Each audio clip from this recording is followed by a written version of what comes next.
distinguished guests at the head table, members of the media, valued partners, and friends. Welcome to the official press launch of Disrupt Asia 2025, Sri Lanka's premier startup conference and innovation festival. I'm Denali De Silva, CEO of the Lankan Angel Network and member of the Disrupt Asia Organizing Committee. Today marks an exciting new chapter in Sri Lanka's innovation journey. Disrupt Asia is partnering with Venture Engine, the country's longest-running startup investor platform, to create a landmark public-private collaboration. This partnership reflects a shared commitment to empower budding entrepreneurs, help transform bold ideas into impactful, scalable solutions, not just in Sri Lanka, but for the world.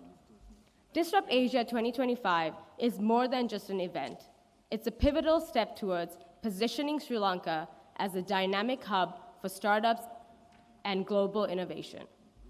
Every person in this room was handpicked because you all have a role to play in the Disrupt Asia vision.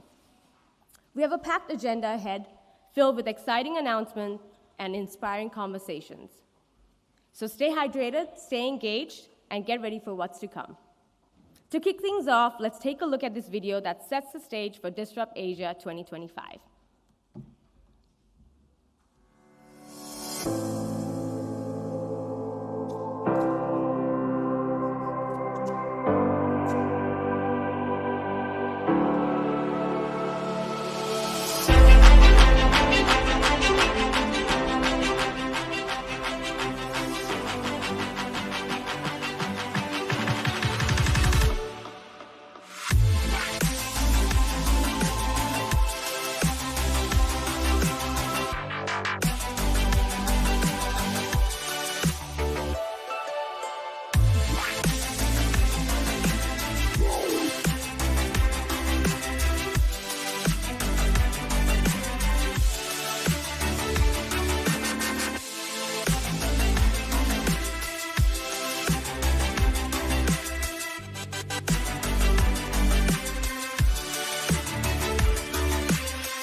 Great.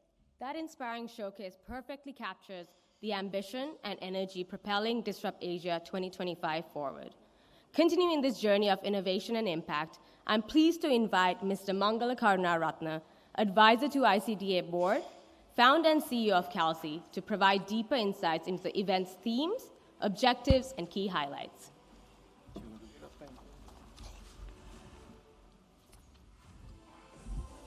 Thank you, Denali. Good morning, everyone, and thank you for being here. So I really hope Disrupt Asia is just tip of the iceberg. Disrupt Asia isn't just a festival. It's the start of a series of actions to make Sri Lanka a place where investors want to come, startups want to land, and the founders want to build. If we get the policy environment right, this island can be a magnet for talent, capital, and ideas. Why now? Because the time is right. Global VCs are looking for fresh markets. Founders are building. Our talent is world-class.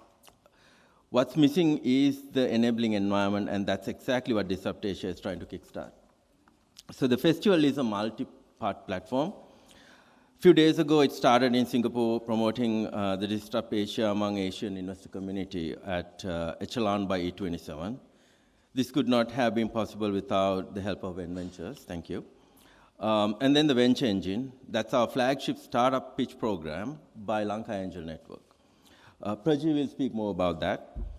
The conference, it'll be held right here at Cinnamon Life. With bold conversations such as how do we scale Sri Lankan startups globally and what do international VCs think of us. And then next day, the Innovation Festival will be held at Trace Expert City, which is open to students, educators, and the public, showcasing real products, real innovations, getting everyone excited about the innovation. The final is Sundown Networking event. This invite-only, investor-heavy event will spotlight Sri Lanka's finest world-class brands through artisanal tasting of Ceylon tea, specialty coffee, and local spirits. With gem displays, Ayurveda products, regional food experiences, and cultural elements woven in. It's more than networking. It's a showcase of Sri Lanka's creative and innovative edge to the world at newly opened Asaya Sands Mirissa. But here's the real talk. This festival isn't just about panels and networking. It's about showing the world that Sri Lanka is ready to play in the big league. But for that to happen, there are a few elephants in the room that we need to talk about.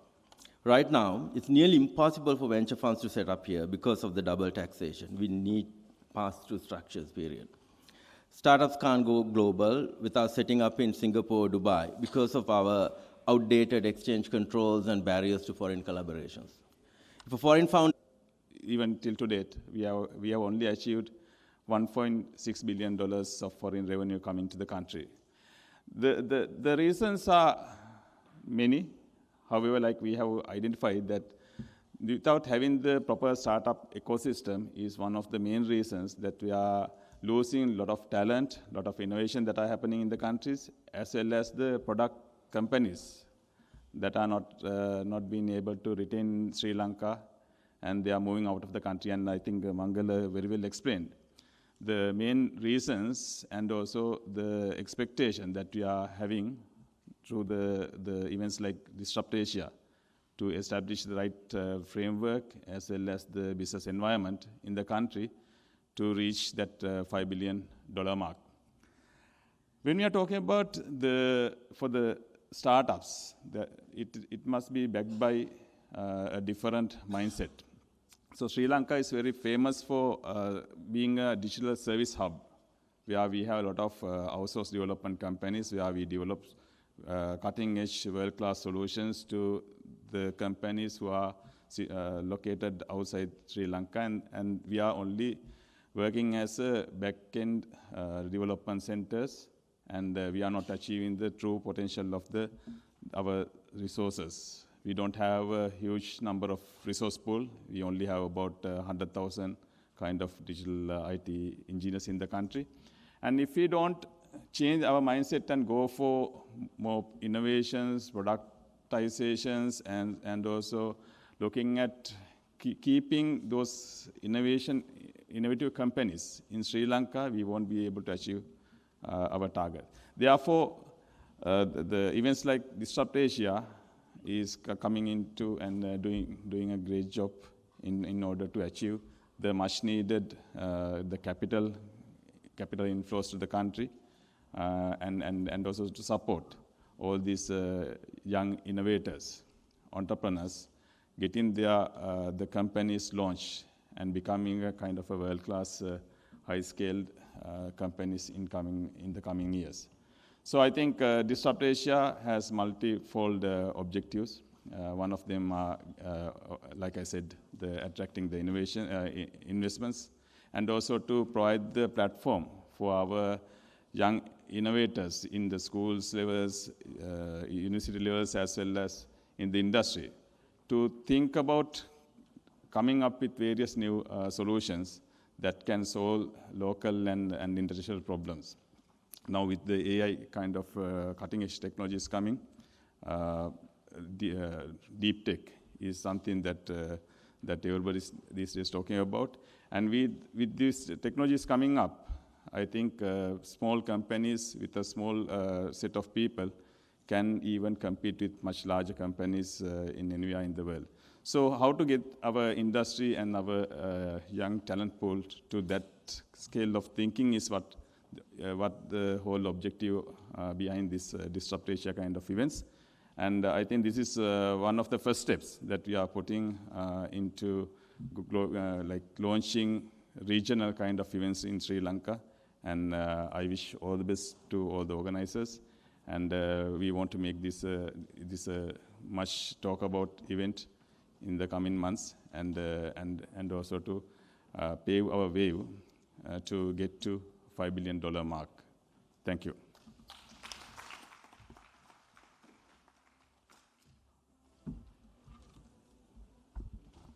Thank you, Honorable Eranga Veeraratne.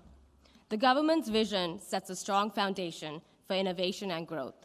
Complementing this, the entrepreneurial ecosystem plays a vital role in driving economic development. Honorable Chaturanga Abesinghe, Deputy Minister of Industry and Entrepreneurship Development, will now shed light on that.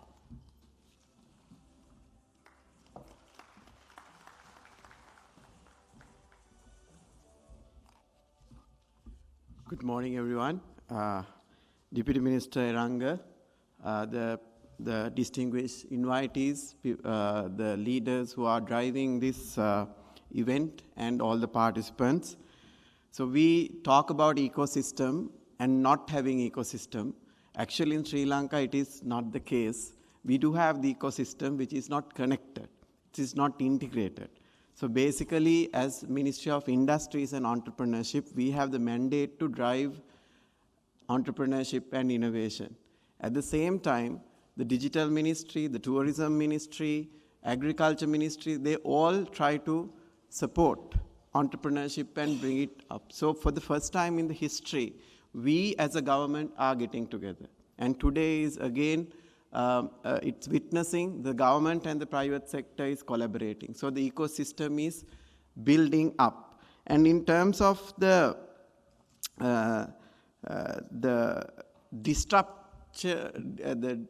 disruption we want, I think this event has been happening for years, but the disruption has not happened in the policy level. I think that is what the Digital Ministry is now driving alongside the Ministry of Industries to remove the barriers at the policy level. But apart from that, the ecosystem, when we enable that ecosystem, the startup definitions also has to change a bit, because we are sometimes we are only focusing on the IT side. So for the first time, again, now we are collaborating all the startups, not only IT, but other startups where the country has huge potential, and also some of those obviously going to be tech-enabled startups. So the portfolio for the investors and the venture capitalists will be large as we go forward. And then from the Ministry of Industries, we are driving a very robust framework, which will again be launched in July, where 11-pillar framework that will directly support the startups and SMEs from the government perspective in terms of basically, as we talk about removing the barriers and extended support. We are changing our development officer roles to relationship officer roles, where the potential identified startups will be nurtured over a period of time until they can stand up. And then the incubator models that has been operating among the country, across the country in various ways, will be brought into a formal framework where we can define what an incubator looks like, and Sri Lanka will have an incubator that we can show the world in few years of time. And then the financing schemes, not only equity, I think we talk about global capital and venture capital is coming in, but what about the angel investors in Sri Lanka, high net worth investors? What is the package that we are going to give them? And how do we bring debt financing to startup? How do we ensure the development banks also support? Development banking will also support the startups to take a portion of risk.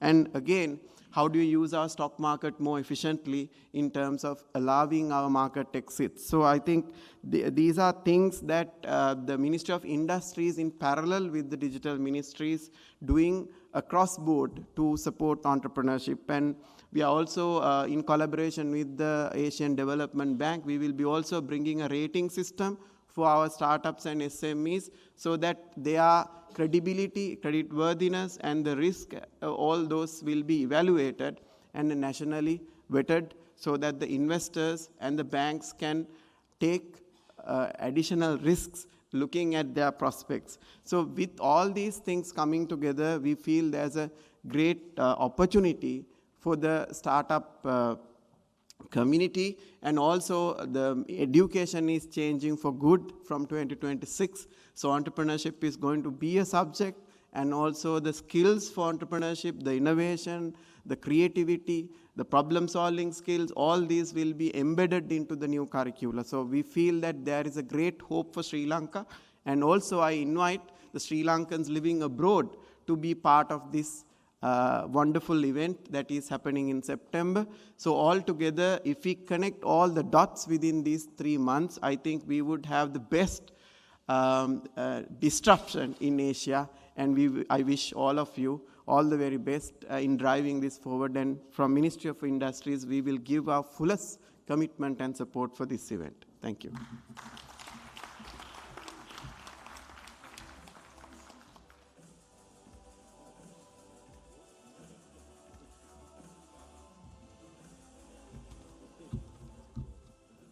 Thank you, Honorable Chaturanga Abesinghe, for highlighting the critical support systems that nurture Sri Lanka's vibrant startup community.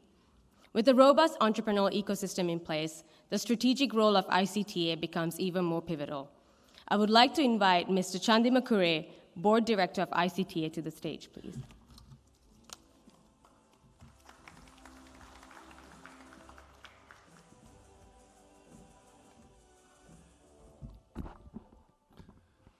Good morning, everyone. Members of the head table, my dear friends and colleagues from the industry and friends from the media. So as ICTA agency, being the agency entrusted in driving the entire digitalization program, let me just outline how this Disrupt Asia kind of fits the whole overall national agenda and the agenda around driving the digital economy. So overall, we are focused on 4 different goals. One that Deputy Minister Ranga spoke about. We believe there's industry potential to be driven up to $5 billion export revenue by 2030. We also believe there's opportunity for the digital, what we call the payment economy, that's digitally enabled transaction economy, to move from a current 3.5 billion, around that number, to about 15 billion. Then, as everyone knows, there's a massive drive around digitalizing the government operations, the services, and also enabling the citizens to interact with the government digitally. Fourth one, there are certain strategic industries which needs to grow and grow in terms of export economy for us to be able to face the challenges that we will face 2028 onwards in growing that overall export economy, which includes tourism, agri, marine related services and manufacturing, apart from digital being the 5th industry. For these industries to thrive in the global landscape, they also need to adopt digital in driving those industries up. So we have a program in terms of how we support these industries as well. And supporting all these things, it's about capacity development, preparing the manpower that's needed to drive all these initiatives. Both from an industry point of view, we feel we need about 200,000 professionals in the industry itself, but we may need overall like 300,000 to drive all these initiatives sustainably. We also need to prepare the government machinery, all the professionals within that to embrace digital and adopt and drive within the government institutions. And we also need to prepare citizens to live and thrive in a digital economy and also to interact safely. So those are like the 5 goals that we are driving. And coming back to the first goal around building an industry of 5 billion, I think in the past, a lot of attention and focus has always been in developing the service industry, and that focus will continue to take place. We have committees made out of all the representatives from SLASCOM, FITIS, BCS, and Computer Society of Sri Lanka coming together to drive that agenda of attracting software and tech-based companies to set up in Sri Lanka and also to support Sri Lankan companies to thrive in the world. But I think this particular initiative is to really change the dial and really give a boost to the innovators in the country that we have produced in high numbers, but we lose them pretty early on for certain basic reasons. Some of them are regulatory, some of them are conditions in the country, and Disrupt Asia is really about addressing some of those fundamental challenges and announcing to the world that Sri Lanka is ready. Make Sri Lanka your innovation destination. Not only for Sri Lankan startups, we want to invite startups from the region to make Sri Lanka a hub, solve problems within the Sri Lankan society, but also take those solutions to the world. So let me also quickly take this opportunity to thank the industry who has really come together. We have Prajit, Mangala, Heminder leading 3 different teams to really drive us as in the country, forward in this particular topic, and Sachindra and the ICTA team, who's really doing a tremendous job as well. So I thank all of you and the 2 deputy ministers who are here, and Secretary Varuna, who's here and who's always supporting us. And we really look forward to engaging everyone and taking this forward. Sandun, as always, thank you for coming up and joining in this initiative. And I think many more corporates will get our calls to join this initiative and take this forward. Thank you, everyone, for attending. Thank you.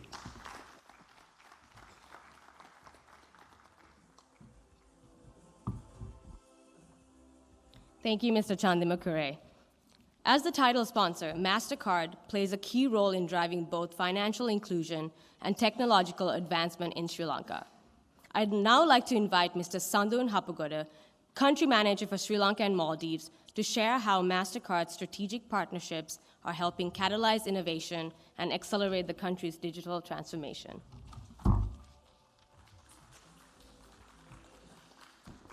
Good morning, everyone. Honorable Deputy Ministers, Secretaries, Senior Government Officials, Board Directors of ICTA, and members of the ICTA, distinguished speakers at the head table, and friends. Good morning. MasterCard is absolutely honored to be the title sponsor for the Disrupt Asia 2025, which fosters the innovation, collaboration, and bring innovators and also the investors together to push the innovations in Sri Lanka and to support the startup systems. Today, more than ever, we witness the growth of ecosystems, especially on the e-commerce front. Quick commerce is growing in a rapid scale, even in Sri Lanka, cybersecurity, digital financial ecosystems, etc. And each of these items are contributing to the growth of digital ecosystem and the growth of the digital economy. And I'm so glad, and we are so glad, for the first time in Sri Lanka, we have a digital economy ministry which focuses on the execution of some of the policy documents that we've been talking about for a long, long time. Finally, it has come to a point that there is a unique entity that pushes the agenda forward. And as the Deputy Minister Chaturanga said, I'm so glad to see other ministries are coming forward to a common goal, leaving aside the silos and individual agendas to work towards a common goal in Sri Lanka. As the first payment network to be established in Sri Lanka, which was in 1989, we've been working towards the digital financial services and the growth of digital economy for quite some time in Sri Lanka, not only to improve the financial inclusion, but also to grow the digital financial ecosystems itself. If you look at the last 2 years, we have seen a significant growth on the digital payments and the digital ecosystem itself. Just to give you some statistics, the e-commerce in Sri Lanka has grown to a level where we have about 35% contribution of e-commerce to the total number of digital transactions that's happening in Sri Lanka. And interestingly, 87% of the transactions today are done by using debit cards. And we have 20 million debit cards today in Sri Lanka for an adult population of, let's say, arguably 17 million, which means everybody has a contactless card today in Sri Lanka. And talking about the contactless cards, 2 years ago, the contribution of contactless transaction to the all overall digital transactions was about 19%, but today it has grown up to 52%. 52% of the transactions are contactless enabled, which means the user behavior is changing user attitudes are changing. However, we need more education, more innovation coming in, and also, more importantly, we need a lot of policy supports to drive certain initiatives as SME, transit ecosystems, etc., and to bring in innovation through programs like this to support this particular growth. Why? Even though we see there is a significant growth, we also see huge potential to grow more, because if you look at the personal consumption expenditure versus digital economy, today we are at a single digit, which also shows the growth potential where our regional players or other regional countries have grown much more to 30% or more. So how do we do that? To do this, we need to bring more collaborations. As Minister Chaturanga said, we need more collaborations coming in.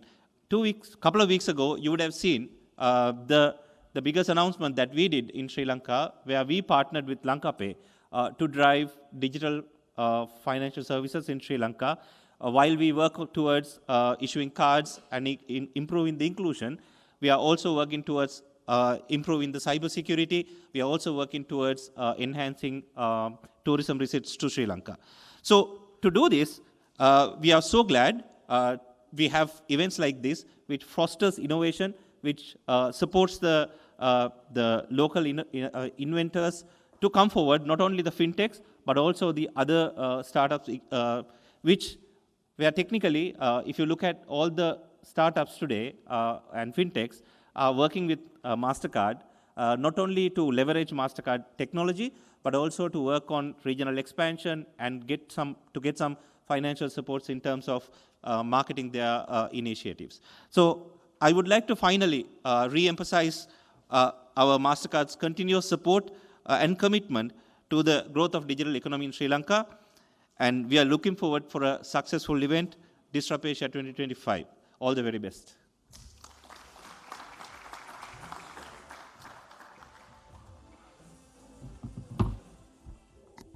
Thank you, Mr. Sandun Hapagora, for sharing MasterCard's pivotal role in advancing innovation and financial inclusion in Sri Lanka's digital economy.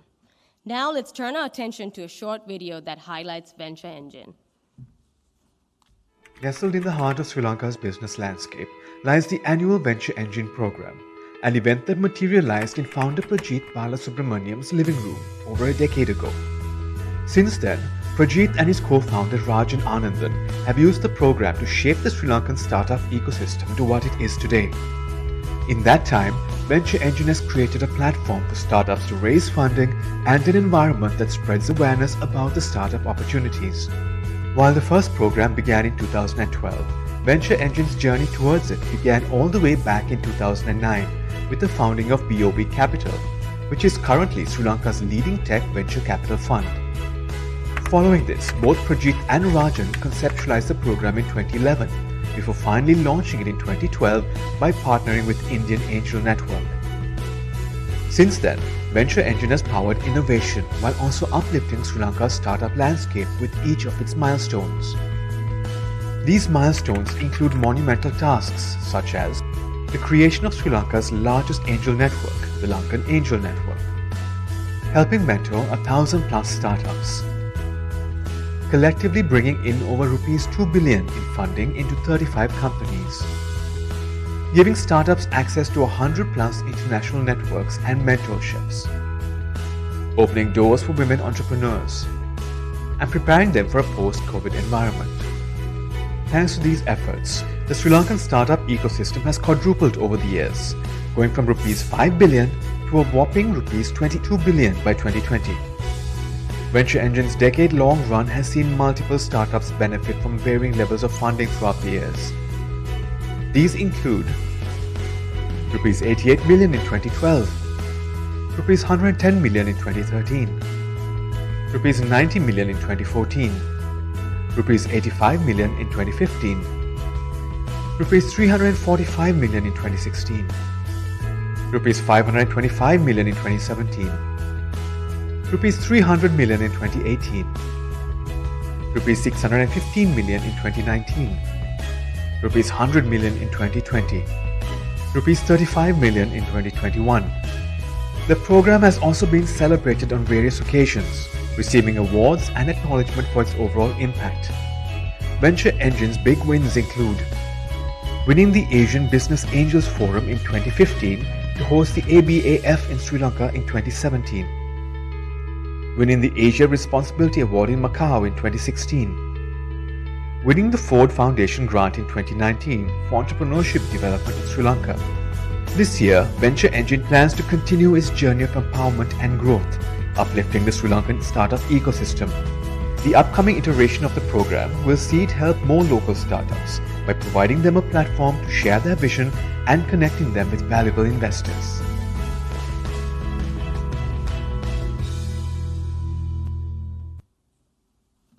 The story of Venture Engine highlights the remarkable growth and impact of Sri Lanka's startup ecosystem.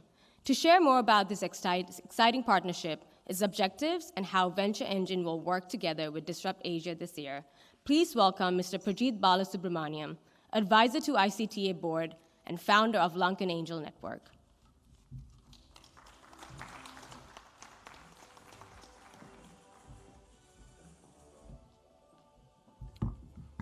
What you just saw there was a story of a startup. We saw a problem in 2009. Ideas are diamond a dozen, right? So we came up with this idea to try and solve the ecosystem issues. We just ended the war, and we thought we'll do something for the country in terms of how we take it forward. So Venture Engine started in the garage of my house, and today we are here, right? So a collective effort, because it's not just about starting the company, but it's a collective effort by bringing the various stakeholders, including media, the angel networks around the world, the venture capitals, all collectively came to build Venture Engine the way it is today. So I would actually thank all the sponsors and partners, start by thanking all the sponsors and partners who's made this program a success. Okay? Honorable Deputy Ministers, members of the head table, ladies and gentlemen, a warm welcome and a good morning. It's my pleasure to welcome you all to the launch of Venture Engine 2025, which is Sri Lanka's flagship investor platform today. I'm here representing BOV Capital, the Lankan Angel Network as the founder, and of course, advisor to the ICTA board. I'm actually very, very thankful to the government and the ministry for endorsing startups, because we've been talking about this for the last 10 years. And all the concepts that have come in, I was so happy to hear the ministers, both the ministers talking about it. And one of the things I want to also mention is to Minister Chaturanga, that it's not about technology. Technology is only a tool to enable industries to go forward. I mean, even if you take Venture Engine, it was basically a platform that we created. Nothing technology about it. It was just using the tool of platform and basically ensuring venture capital or venture funding was available to entrepreneurs. So, and if you go along the way, we have also supported non-tech companies through the Lankan Angel Network and so on and so forth, right? So, so we are here to empower startups, basically. So this year offers startups unparalleled access to funding, like all years, and strategic funding, guidance, mentoring, exposure to both local and international, through both local and international investors and founders. And we have opened this year's program to the region so that we encourage other startups to come here. Some of the key dates to keep in mind is 15th of July, because submissions from startups will open up today, and the submissions will close on the 15th of July. So we are hoping, and our partners in the media will go out and tell everyone in the country to start applying, all entrepreneurs who wish to get funding or wish to get mentoring to apply through this program. Then from there on, once we close submissions, we will have a lot of pitching sessions. We'll have a lot of mentoring sessions. We'll have a lot of workshops. And in the past, we've had workshops in startup funding cycle, valuations, governance, shareholder agreements, and a lot of mock sessions. And finally, we come to the 17th of September, where the finale will happen as part of Disrupt Asia. So again, there too, I'm very thankful to ICTA and the Digital Ministry for inviting the private sector to come in and be part of the whole thing. And a collective effort a collective team effort is what we are seeing today, right? I'm so thankful for that because what it also does is gives more exposure to the entrepreneurs, right? And that's what we are here to do. We are here to basically serve the country's entrepreneurs to go forward, right? Me myself being an entrepreneur over generations, right? So I decided to start this in 2009 because we felt that there was not enough help for entrepreneurs, and that's how it all started off, right? So a story is not good without success factors, right? So if I was to talk about success factors, I think you all saw on the video as well, we mentored over 1,000 startups. We have funded over 2 billion rupees into 35 companies, right? And some of these startups have actually gone and seen pitch to Axel, Uber, Avishka, Microsoft Ventures, and so on and so forth. And most importantly, some of the recent exits, Ensinga, who's sitting here, Interlocut, Ifinity, and Cultivate. And we have also helped some of the startups like Row, OMAC, InsureMe go global into the MENA and APAC region. Right? So we look forward to supporting entrepreneurs in the coming year. So by participating in Venture Engine this year, we'll also give access to mentorship, access to strategic capital, exposure to the Power Investor Network that's going to be here at the finale and probably during these 3 months. And more importantly, we are going to have 2 awards. One is the Best Female Award, Entrepreneur Award, and the other is the Impact Award. So I'd like to close by thanking everyone for joining us in this journey to empower Sri Lankan innovation. I would also like to wish all the participants who are applying today and wish them success to get to the finale. So let's work together to transform bold ideas into impactful solutions for Sri Lanka and beyond. Thank you.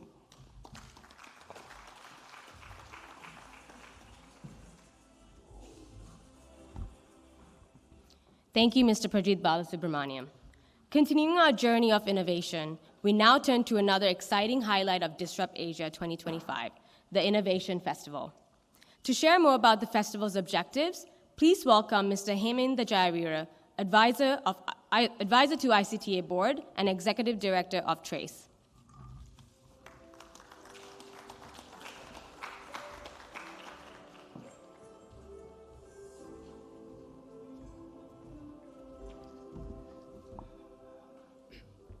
Thank you, ladies and gentlemen.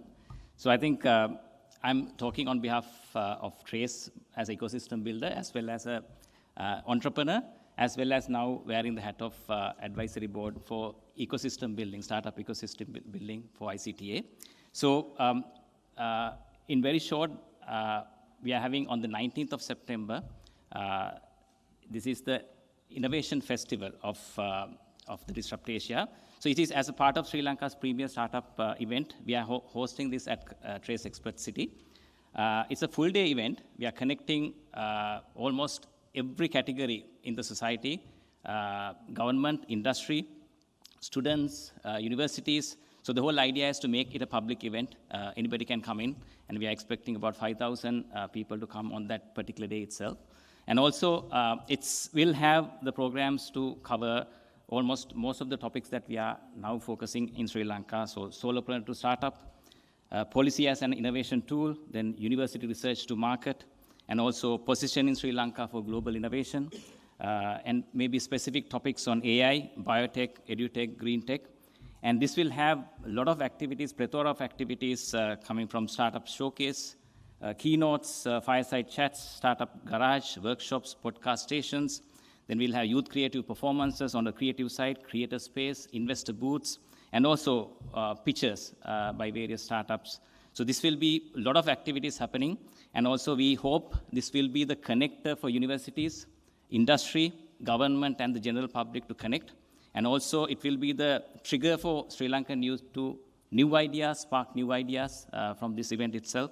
And it will be like an incubation ground for a lot of startups to take to the next level, connect with the investors, connect with various other sectors, and also to take their startups to next level beyond Sri Lanka.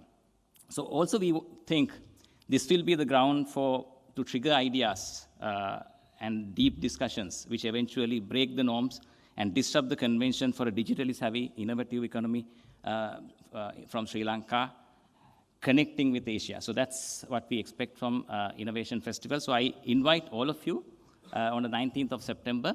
I would like to see every one of you. And also, we have a lot of more space. We invite a lot of partners to join for this event. So we want more partners covering entire Sri Lanka for Disrupt Asia as well as Innovation Festival. So I hope this will be the biggest event from South Asia, if possible, connecting Sri Lanka to South Asia. So thank you very much. I hope every one of you to be there on the 19th of September at the Innovation Festival at Trace Expert City. Thank you.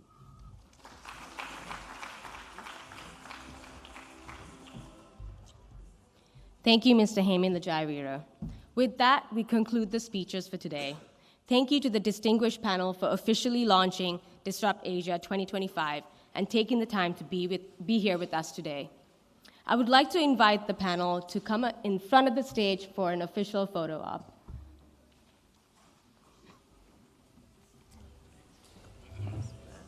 And if the photographers and media would like to come ahead in the front to take the photos.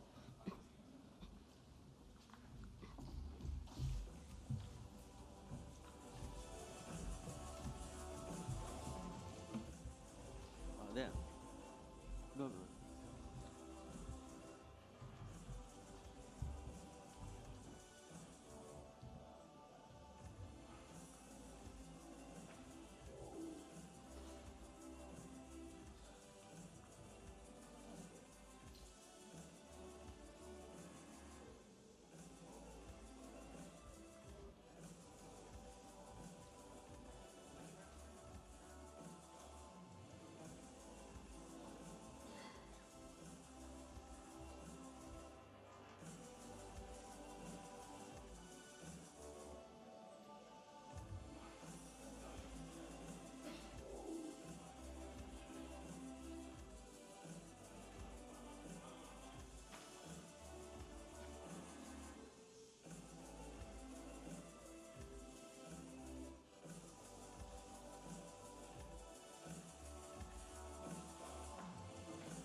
Thank you. Yeah, good.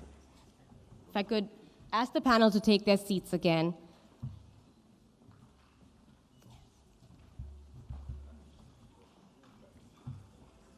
If you can just take a seat again for a Q&A. Thank you.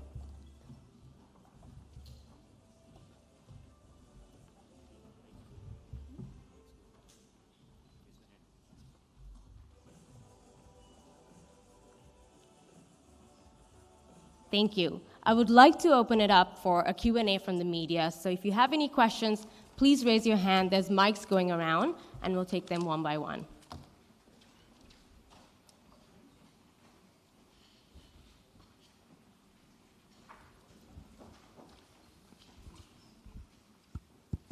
Yeah, one question. Mr. Mangala was asking about double taxation and about when people come from overseas to work here, there are some restrictions and some old tax systems that is having a negative impact. How do the two ministers react to that, and what steps have been taken to rectify that?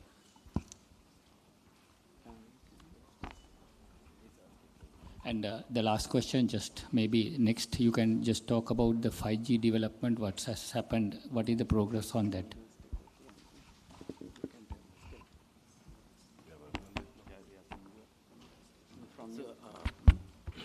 As the advisory committee, we've proposed some solutions with the engagement of some of the, that was KPMG, right?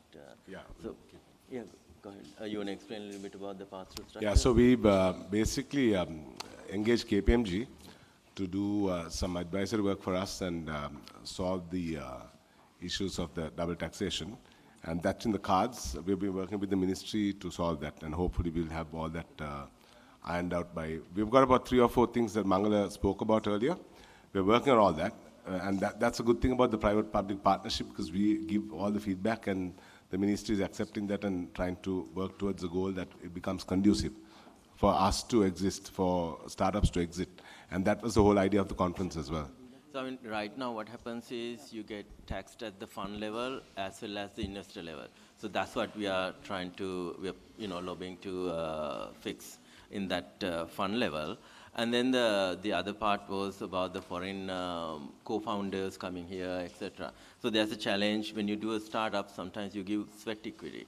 So if I want to start a company with a foreign co-founder here in Sri Lanka, I wouldn't be able to give sweat equity.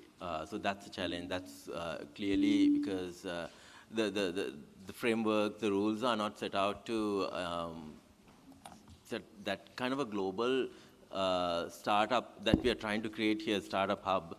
We need to work with the rest of the world. So there's quite a bit of policy challenges that we need to address.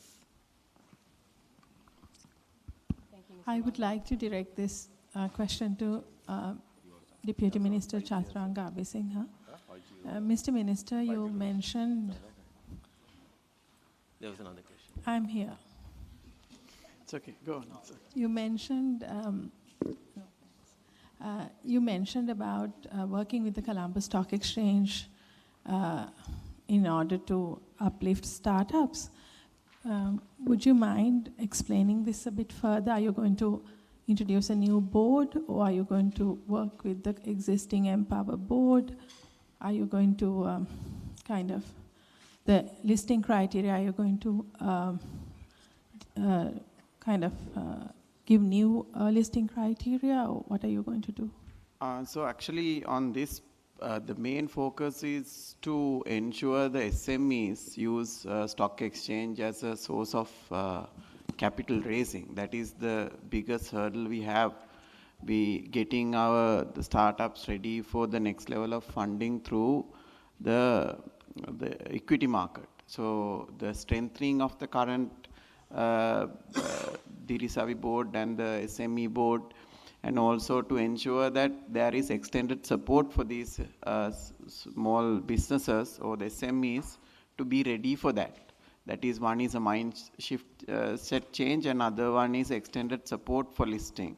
And apart from that, if there are funds that, or structures that will enable equity, and to see whether they can raise capital in the stock market is another way of looking at it, but that has not been discussed in detail. But mainly we are discussing on making equity is also, equity through stock exchange also a source of funding. Currently most of our SMEs look at debt only, and also look for venture capital funds, and beyond the second round or third round of funding, they don't look at the equity market. So it's mostly a facilitation that we are looking at. Adding to what Deputy Minister said, we are in the process of listing 2 startups. Hopefully, I won't mention names, but hopefully by the conference, we will be able to announce it. So, and that's the speed we're working at. And we just started talking to the startups at the moment, and I think within 3 months, and that will prove in itself that things work. Right, so 2-3 startups we're looking at. Hopefully we'll do this too. In what kind of industries would they be? These startups that you're looking at? As I said, I can't mention names, but it's tech startups. Yeah.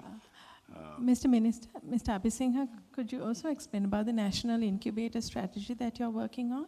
Yeah, so if you really look at the organization structure of the government, NEDA, the National Entrepreneurship Development Authority, is the focal institution to support entrepreneurship and start entrepreneurship.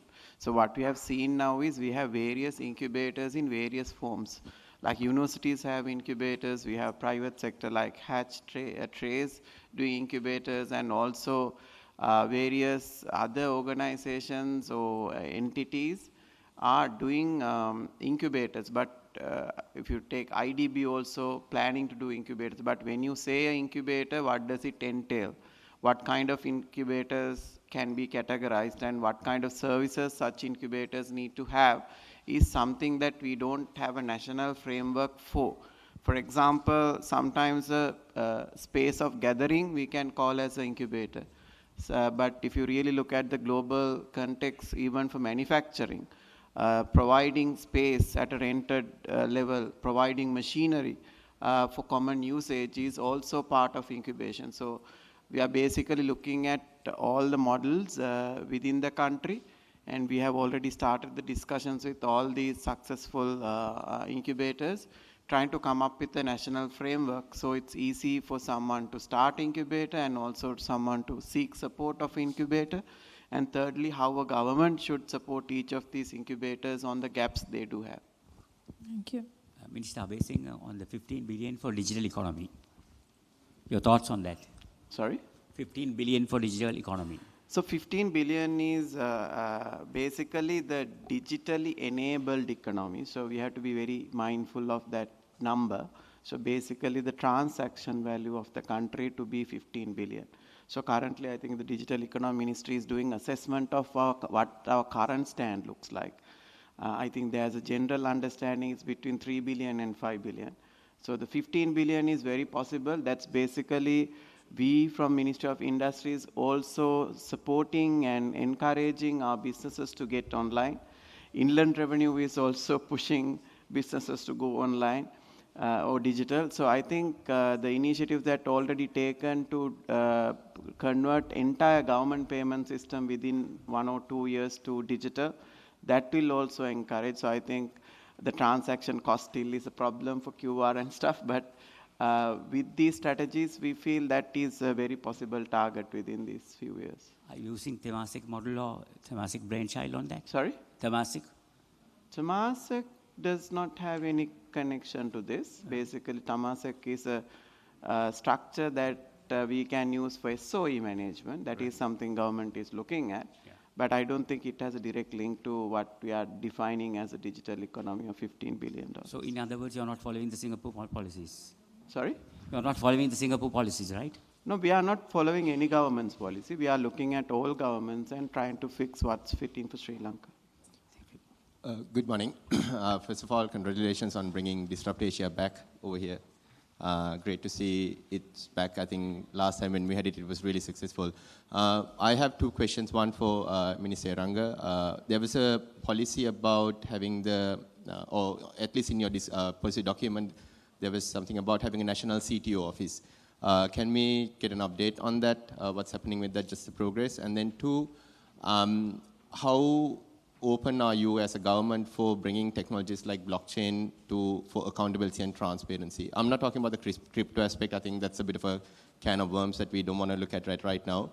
But how open are you for startups to provide proof of concepts of ideas that where they can bring in transparency to existing systems without disrupting, or rather disrupt the entire industry? Thank you.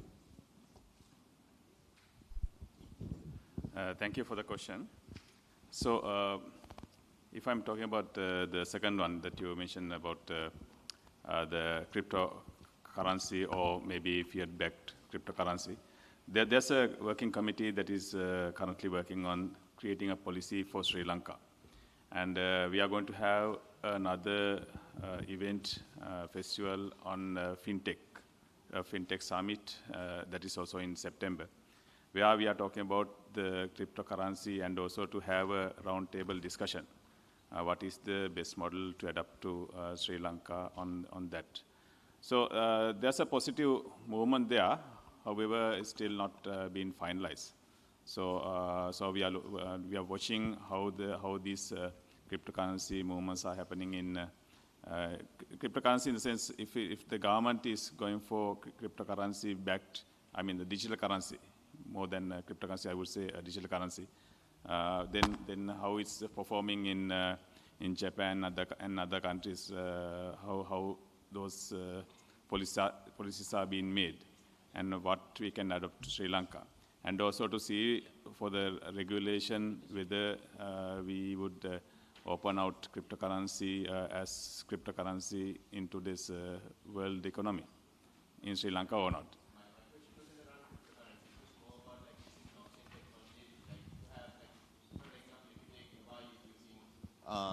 for their land registry. They're using blockchain technology so that it's open and transparent to everyone. Okay. So are we open to use some similar technology, and can startups or like Sri Lankan technologies companies can propose, come up with POCs for this?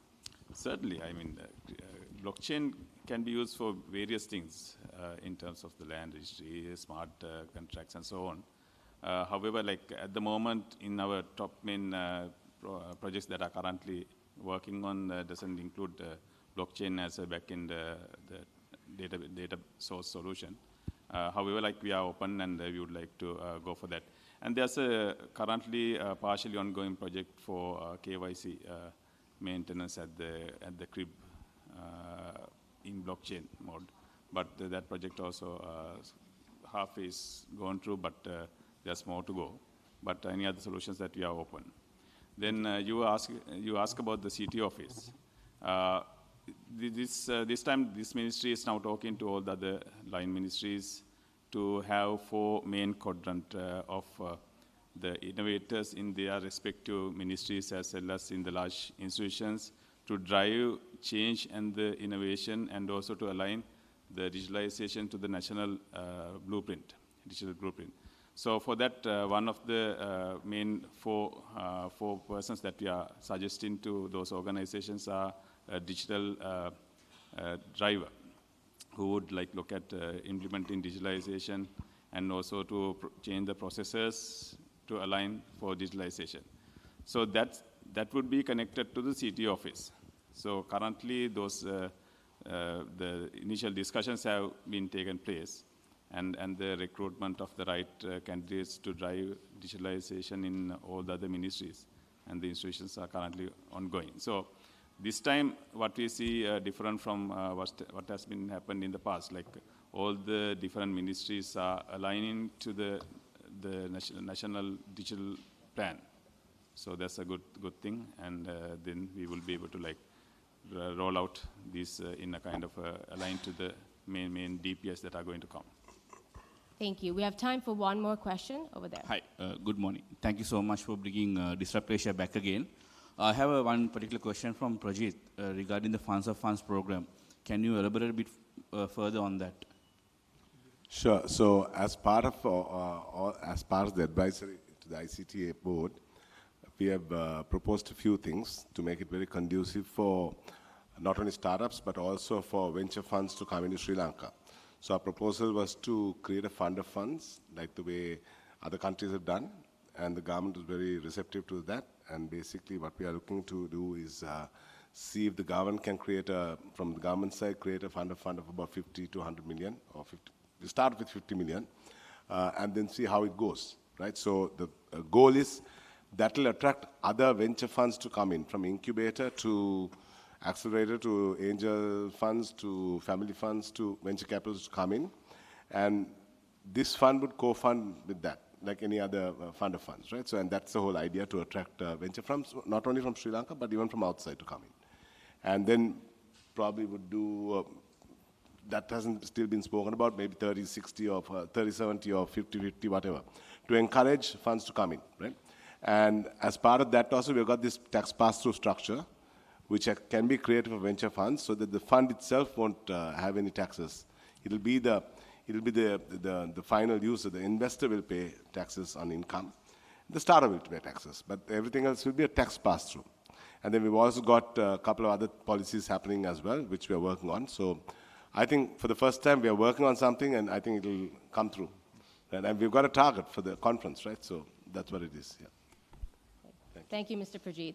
With that, I'd like to conclude the Q&A segment. And that concludes the press launch. We extend our sincere gratitude. We'll take one more question, Dr. Yeah, sorry. Oh, yeah, sorry, one more. My thing is a suggestion actually for our Deputy Minister Randa. So, you know, we were talking about this digital economy, 15 billion. So only thing is that we have done the last measurement in 2022. So therefore we don't know. We have a current standing as such. So I think it's basically, I think we should get the central bank and the finance ministry to work on the World Bank model and get the data out every year.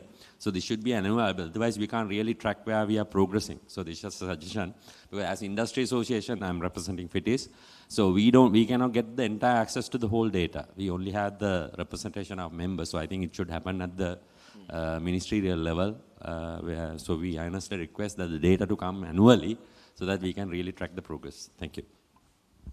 Yeah, that program already kick-started yesterday.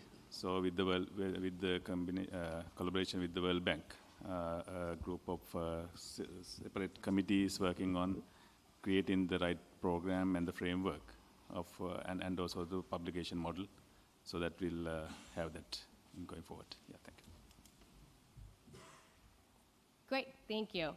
With that, we conclude this press launch. We extend our sincere gratitude to all our speakers, partners, and members of the media for your invaluable support and participation.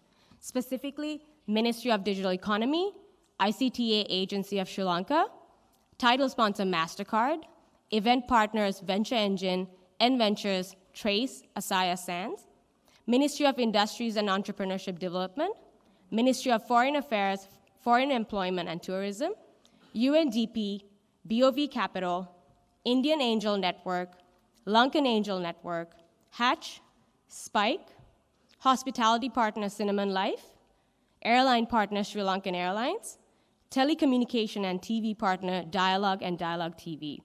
We hope in the next 3 months we'll be able to double the number of partners that can get involved with Disrupt Asia. Press kits in all 3 languages and contact information are available as you leave. We encourage you to stay connected as we continue this exciting journey. Disrupt Asia team will be in touch soon. We hope today showed you why this is a vision worth being part of. Before you head out, we invite you to enjoy some refreshments outside, grab a snack or a cup of tea, and take a moment to mingle with fellow guests. Thank you all for being here today. We look forward to seeing you at the main event. Thank you.